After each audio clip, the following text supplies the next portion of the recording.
Shuri was trying to recreate herbs. After all herbs in Wakanda were burnt by Njadaka or Killmonger, T'Challa was critically ill right now. He needed the herbs soon. Shuri tried to use all technologies in Wakanda, but she failed. The Queen Ramonda came to tell her that T'Challa had passed away. All people of Wakanda and all relatives of T'Challa were deeply saddened by his death. They took the Black Panther to his last resting place.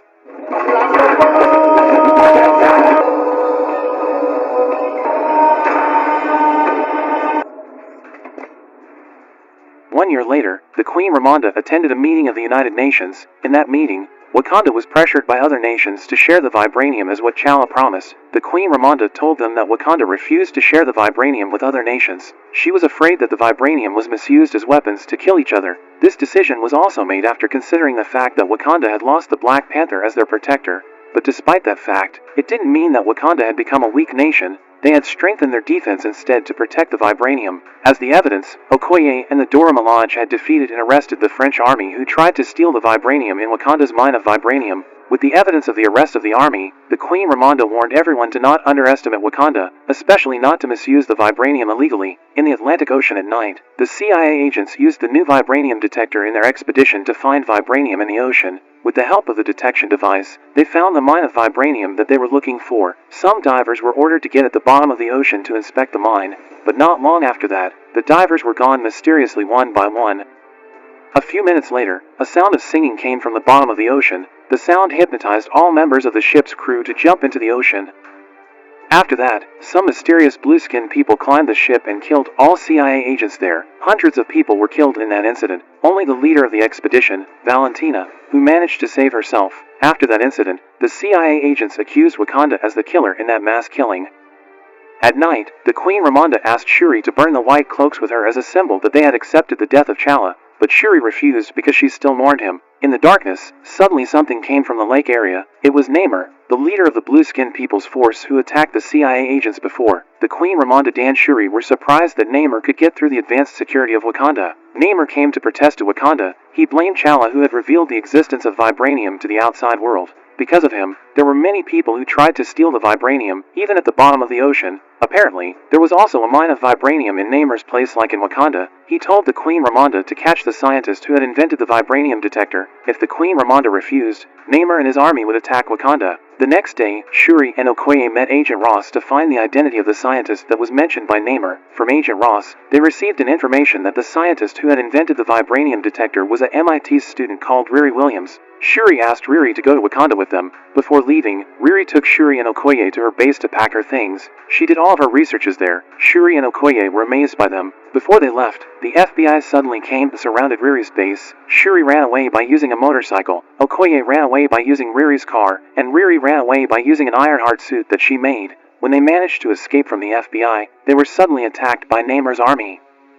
The leaders of the army that were called Otuma and Namora killed all the FBI personnel and fought Okoye, who was there alone. Okoye was finally defeated because she couldn't fight all of their crew alone. Riri and Shuri then were kidnapped and brought by Namor's army to an underwater kingdom that was called Talokan. In Wakanda, Okoye reported about everything that had happened. She was defeated by Namor's army when she was trying to protect Princess Shuri. Unfortunately, the Queen Ramonda didn't accept her excuse. Okoye was fired from the Dora Milaje. The Queen Ramonda visited Nakia, who lived in Haiti. She told her that Shuri had been kidnapped, so she asked for her help to find Shuri. Not long after that, Nakia received an information about the location of the Talokan kingdom from local people. At the same time, Shuri was brought to meet Namor. Namor told Shuri about his background. Apparently, he had lived for hundreds of years. Back then, Namor's mother, who was pregnant, suffered from a mysterious disease. She and other local people were given a remedy in the form of liquid herb that was found at the bottom of the sea. The herb was similar to the herb in Wakanda, except this one was blue. After Namor's mother and the local people drank the remedy from the traditional doctor, their skin turned into blue. They also couldn't breathe normally in the land.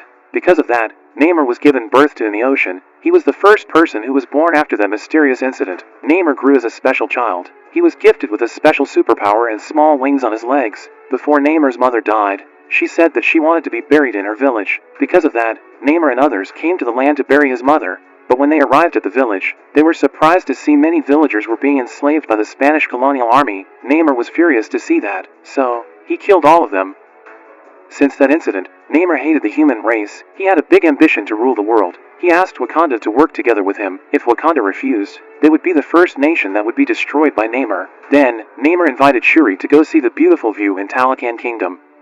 He also gave Shuri a bracelet because she was the first human who saw the Talokan kingdom. During their conversation, Namor suddenly received a call from the Queen Ramonda. Turned out it was only a strategy. After Namor left, Nakia came to rescue Shuri and Riri. What Nakia had done was seen as a war declaration by Namor. He gathered his army to attack Wakanda. In Wakanda, people lived their life peacefully. M'Baku was patrolling the area and Nakia was meeting Okoye. Not long after that, Namor and his army broke down the defensive wall of Wakanda. They attacked Wakanda from many directions that caused difficulties for them. The Queen Ramonda then ordered her army to evacuate all people who survived from that attack. M'Baku was trying to fight Namor's army, but he was finally defeated by Namor.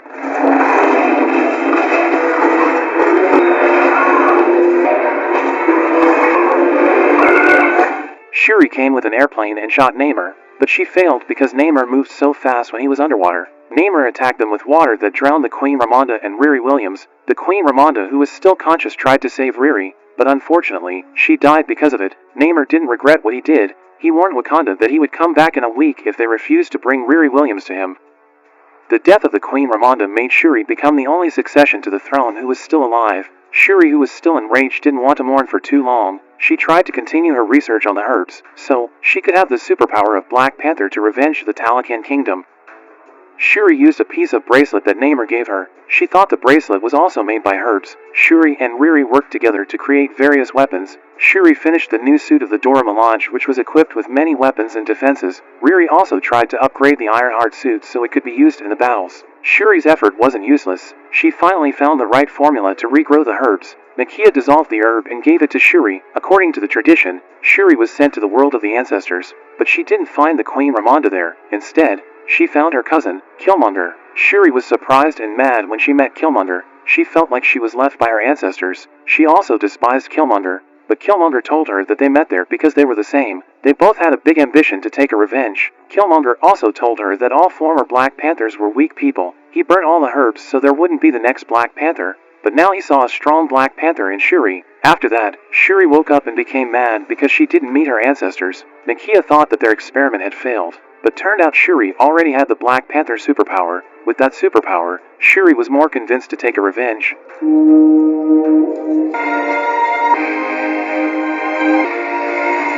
The princess!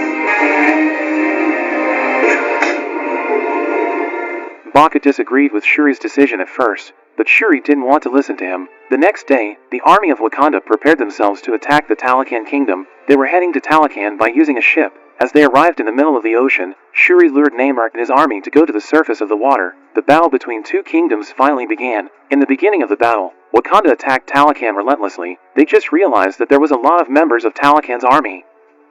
From other directions, Riri with her Ironheart suit and Shuri with her Black Panther suit fought Namor directly. Shuri managed to trap Namor by luring him to get into the airplane that she had prepared to dry out Namor. Shuri planned to take Namor to a desert so they could have a fight there. After finding out that Namor had been caught, M'Baku ordered the Wakanda army to retreat, but Namor blew their ship machine up so they couldn't go anywhere. In that situation, the Talokan army turned things around and surrounded the Wakanda army.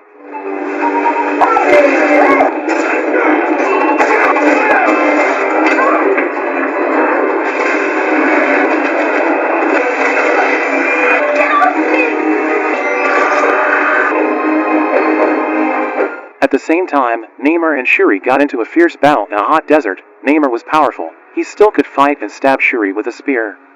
After that, Narmo tried to return to the ocean because he badly needed water. Shuri managed to take the spear out of her body and burn Namor's body. Wakanda forever!